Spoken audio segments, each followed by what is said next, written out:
રાજકોટ મહાનગરપાલિકાની ચૂંટણીમાં ફોર્મ ખેંચવાનો અંતિમ દિવસ છે, ત્યારે બપોરે 3 વાગ્યા સુધીમાં ઉમેદવારો કેટલા એ ચિત્ર સ્પષ્ટ થઈ જશે।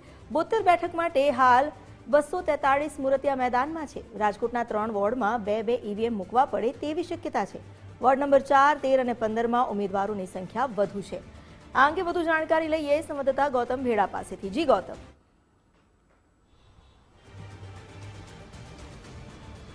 ચોક્કસ જે રીતના મહાનગરપાલિકાની જે સ્થાનિક સ્વરાજની ચૂંટણી છે તેનું મતદાન આગામી 26 તારીખે યોજાવાનું છે, તે પહેલા જે ફોર્મ છે તેની ચકાસણીની કામગીરી પૂર્ણ થઈ ગઈ છે ને ફોર્મ પરત ખેંચવાનો આજે અંતિમ દિવસ છે। આજે બપોરે 3 વાગ્યા સુધીમાં સમગ્ર જે મહાનગરપાલિકાના ચૂંટણીનો જંગ છે રાજકોટનો તેનું ચિત્ર સ્પષ્ટ થઈ જશે।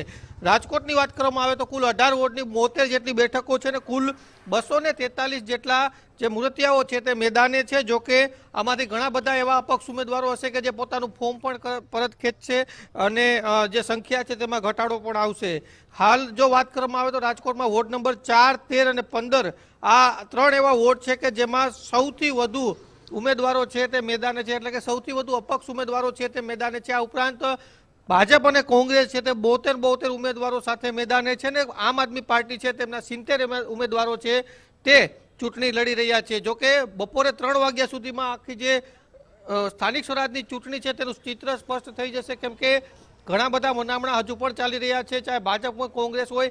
જે પણ અપક્ષ ઉમેદવાર જે પણ રાજકીય પાર્ટીને ડેમેજ કરતો હોય તેવું લાગશે તેમના ફોર્મ પરત ખેંચવા માટેના મનામણા ચાલી રહ્યા છે। જી આભાર આપનો જાણકારી આપવા માટે।